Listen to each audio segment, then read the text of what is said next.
Hey guys, so today I'm going to be doing another Texturepack tutorial video, and I'm going to be showing you how to put texturing on armor, make it look really cool and fancy, whatever. Not many people do this, I'm pretty sure. I've only seen it done a couple times, but I'm going to try to show you how to do it today. So first thing you're going to do, you're going to grab your armor, whatever armor you want to choose. Personally, I really like Bowie's armor that he used in his texture pack because it's really simple. It's like you can use it for everything basically, and I don't know, it just has it's really simple coloring, so you don't have to worry about your overlay texture being messed up or like different areas being too light or too dark. You know, simple colors always really nice, so that's why I chose this. So yeah.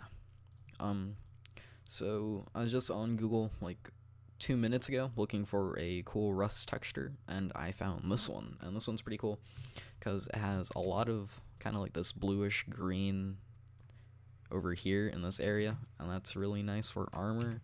And then you have some of this like brown and like yellowish kind of rust, like actual rust over here, which is really nice for other things but not exactly armor. So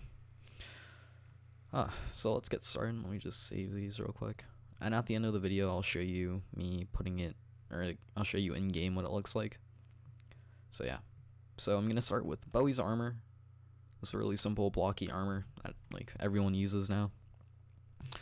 I'm gonna Control C on my rust texturing on a new canvas. Control C it to copy it. Go on to my first layer, which I'm gonna choose my helmet and my chest plate layer first. I'm gonna choose to do this one first.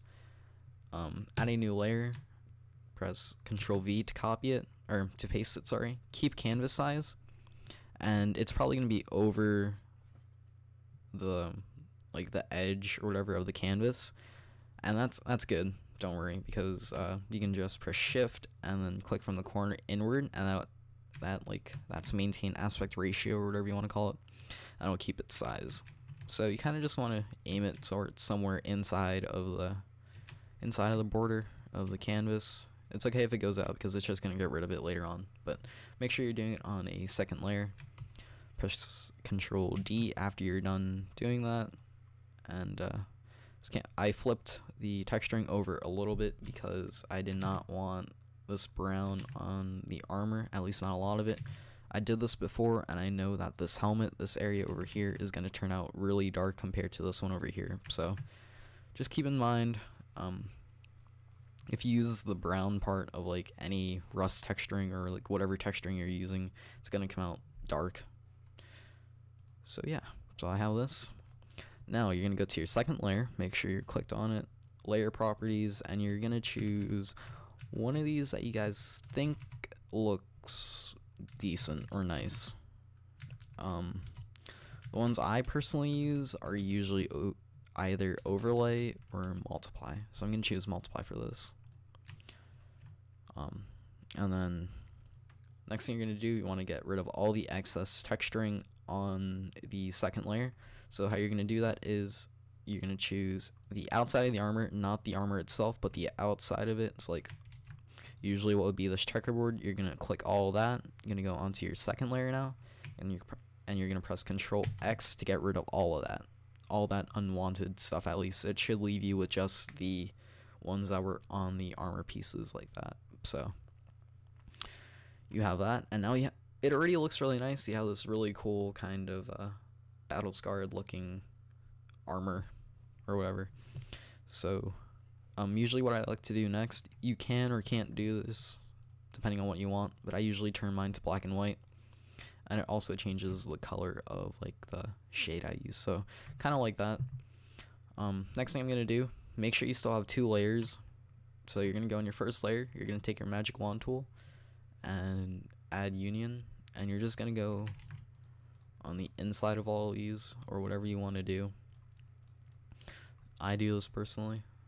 And then after you select all those, go back to your second layer, make sure it's visible. Or actually no, stay on your first layer, not your second layer, not yet. Go on your first layer and press Effects, Photo, Soften Portrait, and it's going to look something like this when you first start off. Now you can do whatever you want. You can play around with this and find out what looks the best, but I'm gonna choose to do something different-ish. Turn my warmth all the way down so it won't be like that weird brown color or weird green color or whatever. Brightness all the way down, and I'm gonna go to about 3 on this and press OK. And you should have this cool looking armor next, and it looks like it's battle scarred kind of ish, whatever you want to call it. And I don't know, it looks really cool. It kind of adds a kind of feeling that, you know, other texture packs don't have or usually do. And you can play around with the color a little bit, you know, make it black and white if you want, really bright vibrant blue, red, yellow, whatever. I'm just gonna choose to put it a little bit lighter, so like 10 above the saturation bar. And after you've done all that, you're gonna press Control Shift F to flatten all the layers. That's the only way you can save it, unless you want a paint.net file, and you can't use that in game. So after you have that done, you can go back and play around with it a little bit more. I'm gonna do soften portrait again. I'm gonna do 2, put my brightness all the way up, and then put my warmth all the way down. And you're gonna notice if you do this, you're gonna have this black shadowing all around the outside from the soften portrait, which basically spreads out all the colors. Let me just look at this. Yeah, it spreads out all the colors evenly. And I'm just gonna get rid of all that. And what you're gonna do to do that, magic wand tool, turn your tolerance up a little bit, right? You can get all that dark shadowing all around the outside. And just press Control X to get rid of it all. And there you go. There's your cool looking armor that I did. I'm just gonna save that. And at the end of this video, like I said, I'll show you what it looks like in game. So that's how that looks. Pretty cool, right? Now we're gonna do that again on this one. So I'm gonna copy my rust texturing or whatever texture I'm using, go on to this layer, add a new layer, Control V to copy, keep canvas size. I'm gonna shrink it down to the size of the canvas, and I'm gonna flip it because I don't want that brown part of the rust. Sorry. And then I'm gonna change it to black and white because of my own personal preference.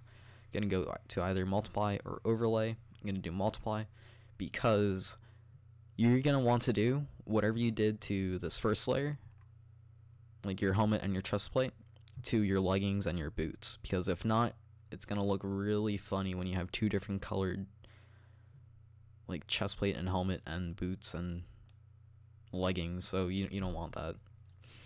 I'm gonna get rid of all the excess texturing by selecting the outside on the first layer and then going back to the second layer and pressing Control X to get rid of it all. I'm gonna go down to my first layer and select all the insides, effects, photo, soften portrait, brightness and warmth all the way down, and I'm gonna put this up to 3. I'm gonna put my saturation up now. Gonna press Control Shift F to flatten it all. Going to go into photo, soften portrait, turn my brightness all the way up, and then put this to 2 again, and then put my brightness up again, which I'm pretty sure is what I did to the other one. So that's basically how you put cool texturing onto armor.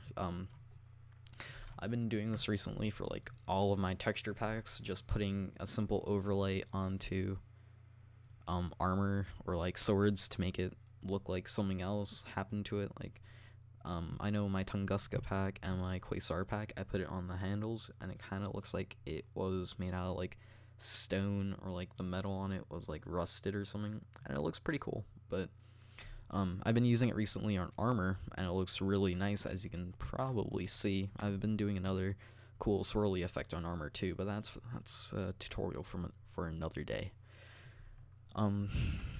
So yeah, hopefully you guys enjoyed that. I kind of liked doing this one.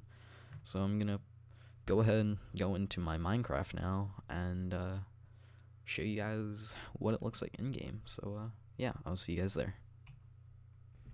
So I kind of just jumped into a random creative world and show you guys the armor. So there you go. There's the armor. It's kind of dark, but it's pretty nice. If I had to do it again, I did it pretty quick, so like, if I went back and did it, I'd probably up the saturation a little bit because it's really dark. But yeah, it looks really nice actually. Adds a cool effect onto it, like it's, I don't know, it's nicer than the armor that I usually see in texture packs, so I don't know, I like it. So yeah, that's what it looks like in game. Hopefully you guys enjoyed this Texturepack tutorial. I don't really know what to upload anymore, so if you guys want to give me suggestions, go ahead. But for now, this is what I got, so sorry, but hopefully you guys enjoyed. See you guys in the next video.